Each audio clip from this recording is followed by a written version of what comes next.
ವಿಜಯಪುರದ ನಗರ ಶಾಸಕರಾದಂಥ ಬಸನಗೌಡ ಪಾಟೀಲ್ ಯತ್ನಾಳರು ಇವತ್ತು ನಮ್ಮ ಪಕ್ಷದಿಂದ ಉಚ್ಚಾಟನೆಗೊಂಡಿದ್ದಾರೆ. ಅದು ನಾನು ವಿಜಯಪುರದವನಾಗಿ ನನಗೆ ನೋವಿನ ಸಂಗತಿ ಅಂದ್ರೆ ಇದು ಯಾರು ಬೆನ್ನು ತಟ್ಟತಕ್ಕಂಥ ಕೆಲಸ ಅಲ್ಲ. ಅವರು ಮಾಡಿದಂಥ ಕೆಟ್ಟ ನಿರ್ಧಾರಗಳಿಂದ ಈ ಪರಿಸ್ಥಿತಿ ನಮ್ಮ ಪಕ್ಷಕ್ಕೂ ಡ್ಯಾಮೇಜ್ ಆಗಕ್ಕಾಗ್ತಿತ್ತು, ಅವರು ಕೂಡ ಡ್ಯಾಮೇಜ್ ಆಗ್ತಕ್ಕಂಥ ಪರಿಸ್ಥಿತಿಯನ್ನು ಹಾಕ್ಕೊಂಡ್ರು. ಉದಾಹರಣೆಯಾಗಿ ಒಂದನೇದಾಗಿ ಅವ್ರು ಮಾಡಿದ ತಪ್ಪುಗಳನ್ನು ಹೇಳಕ್ಕೆ ಇಚ್ಛೆಪಡ್ತೀನಿ. ನಾನು ಭಾಳ ಸಣ್ಣವ, ಅದು ನನಗೆ ತಿಳಿದದ್ದನ್ನು ತಮ್ಮ ಮೂಲಕ ಹೇಳಕ್ಕೆ ಇಚ್ಛೆಪಡ್ತೀನಿ. ಮೊದಲು ತೆಗೆದುಕೊಂಡು ನಿರ್ಧಾರ ಅವರು ಪಂಚಮಸಾಲಿ ಸಮಾಜದ ನಾಯಕನಾಗಬೇಕು ಅಂತ. ಪಂಚಮಸಾಲಿ ಸಮಾಜದ ನಾಯಕನಾಗಲಿಕ್ಕೆ ಬನ್ನದಿಗೆ ಸಮಾಜನ ಟಾರ್ಗೆಟ್ ಮಾಡಿದರು. ಬನ್ನದಿಗೆ ಸಮಾಜವನ್ನು ಟಾರ್ಗೆಟ್ ಮಾಡಿ ಅಲ್ಲಿ ಡಿವೈಡ್ ಆ್ಯಂಡ್ ರೂಲ್ ಮಾಡಲಿಕ್ಕೆ ಪ್ರಯತ್ನ ಪಟ್ಟರು. ಆದ್ರೆ ಇವತ್ತು ವಾತಾವರಣ ಹೆಂಗದ ಅಂದ್ರೆ ಬಸನಗೌಡ ಪಾಟೀಲ್ ಯತ್ನಾಳರು ಯಾವಾಗ ರಾಜಕೀಯ ಎಂಟ್ರಿ ಆದರೂ ಅವತ್ತಿನ ದಿನ ಏನರೇ ಇದನ್ನು ಮನಸ್ಸು ಮಾಡಿದ್ರೆ ಸಾಧ್ಯ ಇತ್ತು. ಆದರೆ ಇವತ್ತಿನ ದಿನ ಹೆಂಗಾಗಿದೆ ಅಂದ್ರೆ ಭಾಳಷ್ಟು ಬನ್ನದಿಗೆ ತಾಯಿಗಳು ಪಂಚಮಸಾಲಿ ಯುವಕರನ್ನ ನಡೆದಾರ. ಭಾಳಷ್ಟು ಬನ್ನದಿಗೆ ತಾಯಿಗಳು ಪಂಚಮಸಾಲಿ ಯುವಕರನ್ನ ನಡೆದಾರ. ಭಾಳಷ್ಟು ಪಂಚಮಸಾಲಿ ತಾಯಿಗಳು ಬನ್ನದಿಗೆ ಯುವಕರನ್ನ ನಡೆದಾರ. ಭಾಳಷ್ಟು ಪಂಚಮಸಾಲಿ ತಾಯಿಗಳು ಬನ್ನದಿಗೆ ಯುವಕರನ್ನ ನಡೆದಾರ. ಭಾಳಷ್ಟು ಪಂಚಮಸಾಲಿ ಹೆಣ್ಮಕ್ಕಳು ಬನ್ನದಿಗರ ಮನ್ಯಾಗದಾರ. ಭಾಳಷ್ಟು ಬನ್ನದಿಗೆ ಹೆಣ್ಮಕ್ಕಳು ಪಂಚಮಸಾಲಿ ಮನ್ಯಾಗದಾಳ. ಗಂಡ ಹೆಂಡತಿ ಪಂಚಮಸಾಲಿ ಅದಾನ, ಗಂಡ ಬನ್ನದಿಗೆ ಅದಾನ. ಗಂಡ ಪಂಚಮಸಾಲಿ ಹೆಂಡತಿ ಬನ್ನದಿಗೆ ಅದಾಳ. ಈಗ ಹೆಂಡತಿ ಬನ್ನದಿಗೆ ಅಂತ ಹೆಂಡತಿ ಗಂಡ ಬಂದ ತಕ್ಷಣ ಜೈ ಬನ್ನದಿಗೆ ಅಂದರೆ, ಅಥವಾ ಪಂಚಮಸಾಲಿ ಹೆಂಡತಿ ಜೈ ಪಂಚಮಸಾಲಿ ಅಂದ್ರೆ ಆ ಮನೆಯ ವಾತಾವರಣ ಕೆಟ್ಟ ಸ್ಮಶಾನ ಆಗ್ತೈತಿ. ಈ ನೀವು ಮಾಡ್ತಕ್ಕಂಥ ಒಂದು ಆ ನಿರ್ಧಾರದಿಂದ ನೀವು ನಾಯಕರಾಗ್ಬೋದಾಗಿತ್ತೋ ಇಲ್ಲ ಆಗಿರೋ ಗೊತ್ತಿಲ್ಲ, ಆದರೆ ಅದರಿಂದ ನೀವು ಎರಡೂ ಸಮಾಜದಲ್ಲಿ ಒಂದು ವಿಷಮವನ್ನು ಬಿತ್ತಲಾಕ ಪ್ರಯತ್ನ ಮಾಡಿದರು. ಜಗದೀಶ್ ಶೆಟ್ಟರ್ ಆ ವಿಷಯ ತೊಗೊಂಡು ಜಗದೀಶ್ ಶೆಟ್ಟರಿಗೆ ಬೇದ್ರಿ. ಅರೆ ಜಗದೀಶ್ ಶೆಟ್ಟರಿಗೆ ಹೇಳ್ತೀರಿ ಯಡಿಯೂರಪ್ಪರಿಂದ ಅನ್ಯಾಯ ಆಗತ್ತೆ, ಅವರು ನೀವೇ ಹೇಳ್ತೀರಿ ಅದನ್ನು. ಆದರೆ ರಾಜಕೀಯ ಮಾಡ್ತಕ್ಕಂಥ ವ್ಯಕ್ತಿಗಳಿಗೆ ಈ ಜಾತಿ ಬಿಟ್ಟು ಇನ್ನೊಂದು ಜಾತಿ ಅದ, ಅದೇ ಮನುಷ್ಯ ಜಾತಿ, ಮನುಷ್ಯತ್ವ. ಆ ಮನುಷ್ಯತ್ವ ಮೇಲೆ ನಾವು ರಾಜಕಾರಣ ಮಾಡಿದ್ದೀವಿ ಅಂದ್ರೆ ಅದು ನಾವು ರಾಜಕಾರಣಿಯಾಗಿ ನಾವು ಯಶಸ್ವಿಯಾಗ್ತೀವೋ ಅಥವಾ ನಾವು ಏನಾದರೂ ಆಗ್ತೀವೋ ಆಗೋದಿಲ್ಲ ಮುಖ್ಯ ಅಲ್ಲ. ನಾವು ರಾಜಕಾರಣಿಯಾಗಿ ಸಮಾಜಕ್ಕೆ ನಾವು ಮುಂದೆ ಬಂದಾಗ ನಾವು ಜಾತೀಯತೆ ಮಾಡಲಾರದೆ ಅದು ಎಲ್ಲ ಮನುಷ್ಯ ಜಾತಿ ಅಂತಕ್ಕಂಥ ಭಾವನೆ ಹಿಡ್ಕೊಂಡು ನಾವು ಕೆಲಸ ಮಾಡಬೇಕಾದದ್ದು ಈ ರಾಜಕಾರಣಿಗಳ ಕರ್ತವ್ಯ ಅಂತಕ್ಕಂಥದ್ದು ಕೂಡ ನಾನು ಹೇಳಕ್ಕೆ ಇಚ್ಛೆಪಡ್ತೀನಿ. ಮುಂದೆ ಏನು ಮಾಡಿದ್ರಿ, ಎರಡನೇದು ಟಾರ್ಗೆಟ್ ಯಡಿಯೂರಪ್ಪನವ್ರನ್ನ ಮಾಡಿದ್ರಿ, ಮಾಜಿ ಮುಖ್ಯಮಂತ್ರಿಗಳನ್ನ. BS ಯಡಿಯೂರಪ್ಪನವರು ಈ ಭಾರತೀಯ ಜನತಾ ಪಕ್ಷದಲ್ಲಿ ಸಾಕಷ್ಟು ಹಿರಿಯರೊಳಗೊಂಡು ಕೂಡಿ ಈ ಭಾರತೀಯ ಜನತಾ ಪಕ್ಷವನ್ನು ರಾಜ್ಯದಲ್ಲಿ ಬಲಿಷ್ಠಗೊಳಿಸಿದರು. ಆ ಬಲಿಷ್ಠಗೊಳಿಸೋದಕ್ಕೋಸ್ಕರ ಇವತ್ತು ಆ ಭಾರತೀಯ ಜನತಾ ಪಕ್ಷದ ಸಾಕಷ್ಟು ಮಂತ್ರಿಗಳಾದ್ರಿ, ಶಾಸಕರಾದ್ರಿ, ತಾವು ಕೂಡ ಕೇಂದ್ರದ ಮಂತ್ರಿ ಆದ್ರಿ. ಅದಕ್ಕೆ ಕಾರಣ ಅಂದ್ರೆ BS ಯಡಿಯೂರಪ್ಪನವರು ಹಾಗೂ ಭಾಳ ಹಿರಿಯ BJP ಕಾರ್ಯಕರ್ತರು ಅಂತೇಳಿ ನಾನು ನೆನೆಸೋಕೆ ಇಚ್ಛೆಪಡ್ತೀನಿ. ಅದ್ರ ಜೊತೆಗೆ ಇವತ್ತು BS ಯಡಿಯೂರಪ್ಪನವ್ರ ಹೋರಾಟ ಇವತ್ತು ನೀವು ಅದನ್ನು ಭಾಳಷ್ಟು ಟಾರ್ಗೆಟ್ ಮಾಡಿ ಮಾತನಾಡಿದ್ರು ಕೂಡ ಆ ಜನರ ಮನಸ್ಸಿನಲ್ಲಿ ಅದು ನೋವನ್ನುಂಟು ಮಾಡ್ತಿತ್ತು. ನಿಮಗೆ ಅನಿಸ್ತಿತ್ತು ಜನ ಕೂಗ್ತಾ ಇರತ್ತೇಸಿಂದ ನೀವು 1% ಜನ ಕೂಗೋದನ್ನು ನೋಡ್ತಿದ್ರಿ. ಆದರೆ 99% ಜನರ ಮನಸ್ಸಿನಲ್ಲಿ ಹೃದಯದಲ್ಲಿ ನೋವಾಗ್ತಕ್ಕಂಥ ಒಂದು ಕೆಟ್ಟ ಕೆಲಸ ಮಾಡಿದ್ರಿ. ನಂತರ ನೀವು ಮೇಲೆ ಹೇಳ್ತಿರ್ತೀರಿ, ಏನು ಹೇಳ್ತೀರಿ, BS ಯಡಿಯೂರಪ್ಪನವರು 120 ಕೋಟಿ ಹಣವನ್ನು ವಾಪಸ್ ತೊಗೊಂಡ್ರು ಅಂತ ಹೇಳ್ತೀರಿ. ನಾ ಕೇಳ್ತೀನಿ ತಮಗೆ, ಈ ಸರ್ಕಾರ ನಡೆಸ್ತಕ್ಕಂಥ ಮುಖ್ಯಮಂತ್ರಿಗೆ, ಜವಾಬ್ದಾರಿ ಮುಖ್ಯಮಂತ್ರಿಗೆ ಸರ್ಕಾರ ನಡೆಸುವ ಸಂದರ್ಭದಲ್ಲಿ ಎಮರ್ಜೆನ್ಸಿ ಯೋಜನೆಗಳಿಗೆ ಹಣದ ಕೊರತೆ ಇದ್ದಾಗ ತೆಗೆದುಕೊಳ್ತಕ್ಕಂಥದ್ದು ಸರ್ವಸಾಮಾನ್ಯ ಪ್ರತಿ ಸರ್ಕಾರ ನಡೀತದೆ. ಈ ಮಾರ್ಚ್ ಎಂಡಲ್ಲಿ ಖರ್ಚಾಗಲಿಕ್ಕೆ ಒಳ್ಳೆ ಸರ್ಕಾರ ದುಡ್ಡು ಹೋಗ್ತೈತಿ. ಈ ವ್ಯವಸ್ಥೆ ಇದ್ದಾಗ 120 ಕೋಟಿ ಬರೀ ನೀವು ವಾಪಸ್ ತೊಗೊಂಡ್ರು ಅಂತ ಹೇಳ್ತೀರಿ. ಗೌಡ್ರಿಗೆ ನಾ ಮನವಿ ಮಾಡ್ಕೋತನು, ಭಾರತೀಯ ಜನತಾ ಪಕ್ಷದಲ್ಲಿ BS ಯಡಿಯೂರಪ್ಪನವರು ಮುಖ್ಯಮಂತ್ರಿ ಇದ್ದಾಗ ಬಿಜಾಪುರಕ್ಕೆ ಎಷ್ಟು ಅನುದಾನ ಕೊಟ್ಟರು ಯಾಕೆ ಹೇಳಂಗಿಲ್ಲ, ಅದನ್ನು ಹೇಳ್ಬೇಕಲ್ಲ. ನಾವು ಬರೀ 120 ಕೋಟಿ ತಗೊಂಡದ್ದು ಹೇಳ್ತೀರಿ. ಅವರ ಅಧಿಕಾರದಲ್ಲಿ ಅವ್ರ ಮುಖ್ಯಮಂತ್ರಿ ಇದ್ದಾಗ ಬಿಜಾಪುರಕ್ಕೆ ಏನು ಕೊಟ್ಟರು ಅಂತಕ್ಕಂಥದ್ದು ಕೂಡ ತಾವು ದಯಮಾಡಿ ಹೇಳಿದ್ರಿ ಅಂದ್ರೆ ನಿಮ್ಮ ವ್ಯಕ್ತಿತ್ವ ಇನ್ನೂ ಹೆಚ್ಚಾಗ್ತಿತ್ತು. BS ಯಡಿಯೂರಪ್ಪನವರು ಬಿಜಾಪುರಕ್ಕೆ, ನಾ ಬೇರೆ ಮಾತಾಡೋದಿಲ್ಲ, ನಾನು ಬಿಜಾಪುರಟ್ಟೆ ಮಾತಾಡ್ತೀನಿ. ಈಗ ಬಿಜಾಪುರ ಏನು ಡೆವಲಪ್ಮೆಂಟ್ ಕಂಡಿತ್ತಂದ್ರೆ ಯಾವಾಗ BS ಯಡಿಯೂರಪ್ಪನವರು ಮುಖ್ಯಮಂತ್ರಿ ಇದ್ದಾಗ. ಇವತ್ತು ಬರೀ ಬಿಜಾಪುರ ಅಲ್ಲ, ಇವತ್ತು ನೀವು ದೇವರಿಪ್ಪರಿಗೆ ಹೋಗ್ರಿ, ಇವತ್ತು ಮುದ್ದೇಬೇಳೆ ಹೋಗ್ರಿ.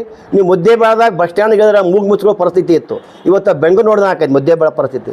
ಇವತ್ತು ಬಿಜಾಪುರ ಕೂಡ ಸಾಕಷ್ಟು ಡೆವಲಪ್ಮೆಂಟ್ ಆಗ್ಯದ. ಆದರೆ ನಿಮ್ಗೆ ಕೊಡುಗೆ ಅದ ಇಲ್ಲ ಹೇಳಂಗಿಲ್ಲ, ನಾ ಸುಳ್ಳು ಹೇಳಂಗಿಲ್ಲ. ಶಾಸಕರಾದಂಥ ನಿಮ್ಗೆ ಬಿಜಾಪುರ ಶಾಸಕರ ಕೊಡುಗೆ ಅದೇ. ಇದಕ್ಕೆ ಬಿಜಾಪುರ ಭಾಳಷ್ಟು ಸುಂದರೀಕರಣ ಆಗ್ಯದ, ಡೆವಲಪ್ಮೆಂಟ್ ಆಗ್ಯದ. ಅದ್ರ ಬಗ್ಗೆ ನಿಮ್ಮ ಬಗ್ಗೆ ನನಗೆ ಅಭಿಮಾನ ಅದ. ಅದ್ರ ಜೊತೆಗೆ ಈ ಬಿಜಾಪುರ ಡೆವಲಪ್ಮೆಂಟ್ ಆಗಬೇಕಾದ್ರೆ BS ಯಡಿಯೂರಪ್ಪನವರ ತ್ಯಾಗದ, ಅವ್ರದ್ದು ಕೂಡ ಕೊಡುಗೆ ಅದ. ನಂತರ ಅವರು ಹೋದ ನಂತರ ಬೊಮ್ಮಾಯಿ ಅವರು ಮುಖ್ಯಮಂತ್ರಿ ಆದಾಗ ಕೂಡ ಅದು ಡೆವಲಪ್ಮೆಂಟ್ ಕಂಟಿನ್ಯೂ ಆಯ್ತು, ಅವ್ರ ಕೊಡುಗೆ ಕೂಡ ಅದ. ಅದಕ್ಕೆ ಇದು ಮೂರು ಜನರ ಮೀರಿ ಇದು ಭಾರತೀಯ ಜನತಾ ಪಕ್ಷದ ಕೊಡುಗೆ ವಿಜಯಪುರ ಅಂತ ಹೇಳಕ್ಕೆ ನಾನು ಇಚ್ಛೆಪಡ್ತೀನಿ. ನಂತರ ಮತ್ತೊಂದು ಟಾರ್ಗೆಟ್ ಮಾಡಿದ್ರಿ, ಮ್ಯಾಲ ಅಪ್ಪ ಮಗ ಅಂತ ಮಾತಾಡ್ತೀರಿ. ಇವತ್ತು ನಾವು ಅದೀವಿ ವೇದಿಕೆ ಮೇಲೆ, ಎಲ್ಲ ಪತ್ರಕರ್ತ ಬಂದು ಅದಿರಿ. ಇಲ್ಲಿ ಭಾರತ ದೇಶದಲ್ಲೇ ಎಲ್ಲ ತಂದೆಗಳದಾರ, ಇಲ್ಲಿ ಮಕ್ಕಳದಾರ. ಇಲ್ಲಿ ಯಾವ ತಂದೆ ಮಗ ಹಾಳಾಗ್ಲಿಕ್ಕೆ ಬಯಸ್ತಾನೆ? ಈಗ ನೀವಿರ್ಬೋದು, ನಾವಿರ್ಬೋದು, ಬಸನಗೌಡ ಪಾಟೀಲ್ ಯತ್ನಾಳ್ ಇರ್ಬೋದು ಕೂಡ, ಮಗನ ಭವಿಷ್ಯ ನಾವು ಕಾಣೋದು ತಂದೆ ಆದಂಥವನ ಕರ್ತವ್ಯ. ತಂದೆ ಮಗ ಅಂತಕ್ಕಂಥ ಈ ಶಬ್ದಕ್ಕೆ ಎಷ್ಟು ಬೆಲೆ ಅದ ಅಂದ್ರೆ ಅದಕ್ಕೆ ಬೆಲೆ ಕಟ್ಟೋಕ್ಕಾಗೋದಿಲ್ಲ. ಇವತ್ತು ಕೂಲಿಗೆ ಮಾಡ್ತಾನಂದ್ರೆ ದಿನ 50 ರೂಪಾಯಿ 100 ಪಗಾರ ಅಂತಕ್ಕಂಥ ಭಿಕ್ಷುಕನು ಕೂಡ ಇವತ್ತು ಮಕ್ಕಳ ಭವಿಷ್ಯನ ಕಾಣ್ಲಿಕ್ಕೆ ಪ್ರಯತ್ನ ಮಾಡ್ತಿರ್ತಾನೆ. ಹಂಗೆ ಯಡಿಯೂರಪ್ಪನವರು ಮಗನ ಭವಿಷ್ಯ ಕಾಣ್ಲಿಕ್ಕೆ ಪ್ರಯತ್ನ ಮಾಡಿರ್ಬೋದು, ಅದು ತಪ್ಪು ಅನ್ನಂಗಿಲ್ಲ. ಆದ್ರೆ ಅಂಥ ಮಕ್ಕಳು ಹುಟ್ಟಬೇಕಲ್ಲ. ಭಾಳಷ್ಟು ತಂದೆಗಳು ಮಕ್ಕಳ ಭವಿಷ್ಯ ನಿರ್ಮಾಣ ಮಾಡ್ಬೇಕಂತ ಕಷ್ಟಪಡ್ತಾರ, ಸಾಕಷ್ಟು ಹಿಂಸೆ ಅನುಭವಿಸ್ತಾರ. ಕೆಟ್ಟ ಮಕ್ಕಳದ ಉದಾಹರಣೆ ಇಲ್ಲೇನು ಭಾರತ ದೇಶದಲ್ಲಿ, ಜಗತ್ತಿನಲ್ಲಿ? ಆದರೆ ವಿಜಯೇಂದ್ರ ತಂದೆ ಆಸೆಯಂತೆ ಇವತ್ತು ಪ್ರಬುದ್ಧನಾಗಿ ಬೆಳೆದಿದ್ದಾನೆ, ಸಮಾಜಕ್ಕೆ ಕೊಡುಗೆ ಕೊಡ್ತಾ ಇದ್ದಾರೆ. ಅವ್ರನ್ನ ಭಾರತೀಯ ಜನತಾ ಪಕ್ಷದ ರಾಜ್ಯ ಅಧ್ಯಕ್ಷ ಮಾಡಿದ್ದು ಯಡಿಯೂರಪ್ಪನವರಲ್ಲ. ಅವ್ರ ಆಸೆ ಇರ್ಬೋದು, ಯಾವ ಥರ ತಂದೆಗಳಿಗೆ ಆಸೆ ಇರ್ತೈತಿ ಆ ಥರ ಆಸೆ ಇರ್ಬೋದು, ಪ್ರಯತ್ನ ಪಟ್ಟಿರ್ಬೋದು. ಆದ್ರೆ ಆ ಸಿಲೆಕ್ಷನ್ ಆಗಬೇಕಾದ್ರೆ ಅಲ್ಲಿರ್ತಕ್ಕಂಥ ಕ್ವಾಲಿಟೀಸ್ ಅವ್ರನ್ನ ರಾಜ್ಯದ ಉಪಾಧ್ಯಕ್ಷರಾಗಿ ನೋಡಿದ್ದಾರೆ. ಸಾಕಷ್ಟು ಚುನಾವಣೆಗಳಿಗೆ ಜವಾಬ್ದಾರಿಯನ್ನು ಕೊಟ್ಟು ಅವರ ವ್ಯಕ್ತಿತ್ವವನ್ನು ತೋರಿಸಿದ್ದಾರೆ. ಅದಕ್ಕೆ ಅವರು ರಾಜ್ಯಾಧ್ಯಕ್ಷ ಮಾಡಿದ್ದಾರೆ. ನೀವು ಮೇಲೆ ಅಪ್ಪ ಮಗ ಅಂದ ಅಪ್ಪ ಮಗ ಅಂತಕ್ಕಂಥ ಎರಡೂ ಶಬ್ದಗಳ ಮೌಲ್ಯವನ್ನು ಕಳೆದ್ರಿ ಗೌಡ್ರೆ. ದಯಮಾಡಿ ಇನ್ನಾದರೂ ಅಪ್ಪ ಮಗ ಅಂತಕ್ಕಂಥ ಈ ಶಬ್ದಕ್ಕೆ ದೊಡ್ಡ ಶಕ್ತಿ ಇದೆ. ದಯಮಾಡಿ ಅಪ್ಪ ಮಗ ಅಂತಕ್ಕಂಥ ಈ ಶಬ್ದ ತಮ್ಮ ಬಾಯಿಂದ ಬರಬಾರ್ದು ಅಂತೇಳಿ ನಾನು ಮನವಿ ಮಾಡ್ಕೋತೀನಿ ಹೊರತು ನಾನು ಹೇಳೋಕ್ಕಾಗೋದಿಲ್ಲ. ತಮಗೆ ಸ್ವಾತಂತ್ರ್ಯ ಇದೆ, ನೀವು ಯಾರು ಏನು ಬೇಕಾದ್ರೆ ಮಾತನಾಡ್ಬೋದು. ಆದರೆ ನನಗೆ ಅನಿಸಿದ್ದ ನೋವನ್ನು ನಾನು ತಮಗೆ ಹೇಳೋಕ್ಕೆ ಇಚ್ಛೆ ಪಡ್ತೀನಿ. ಆ ಮಾತನ್ನು ಬಿಡ್ರಿ.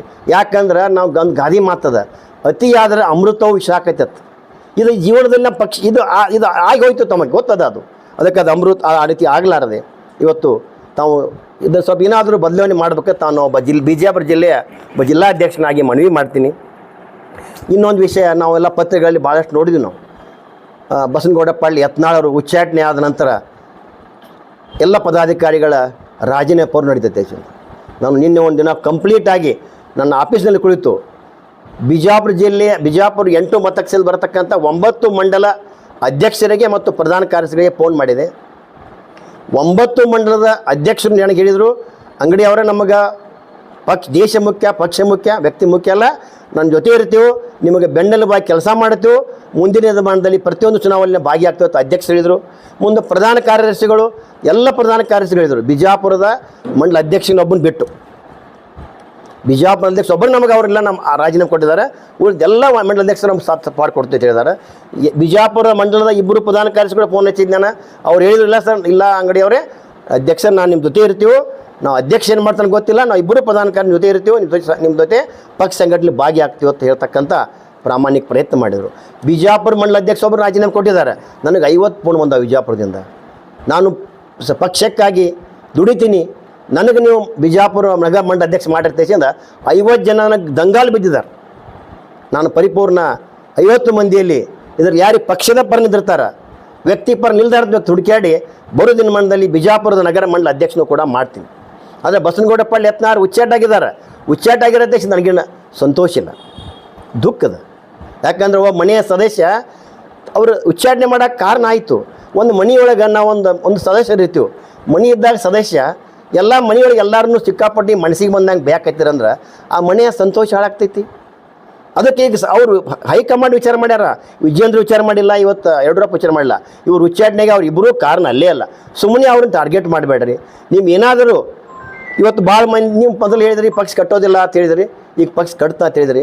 ಆದರೆ ಭಾಳಷ್ಟು ತಮ್ಮ ಅಭಿಮಾನಿಗಳು ಇವತ್ತು ಬಸನಗೌಡ ಪಾಟೀಲ್ನ ಪಕ್ಷಕ್ಕೆ ಕರ್ಕೋರೆ ಹೋರಾಟ ಮಾಡಕತ್ತಾರೆ. ಅಂದ್ರೆ ನಿಮ್ಮ ಅಭಿಮಾನಿ ಇದ್ದರೂ ಕೂಡ, ನೀವು ಹೊಸ ಪಕ್ಷ ಕಟ್ತಂದ್ರೂ ಕೂಡ, ಆದರೆ ನಿಮ್ಮ ಅಭಿಮಾನಿಗಳು ಬಸನಗೌಡನ ಪಕ್ಷಕ್ಕೆ ತಗೋತಾರಂದ್ರೆ ನಿಜವಾಗಿಯೂ ಕೂಡ ಅವರಿಗೂ ಕೂಡ ನಿಮ್ಮ ಅಭಿಮಾನಿಗಳು ಕೂಡ ಪಕ್ಷದ ಮೇಲೆ ಅಭಿಮಾನದ ತಳಿ ತೋರಿಸ್ತಾ ಇದೆ. ನಾವು ನಿಮ್ಮನ್ನ ಇವತ್ತು ಉಚ್ಚಾಟನೆ ಮಾಡಿದ್ದಾರೆ.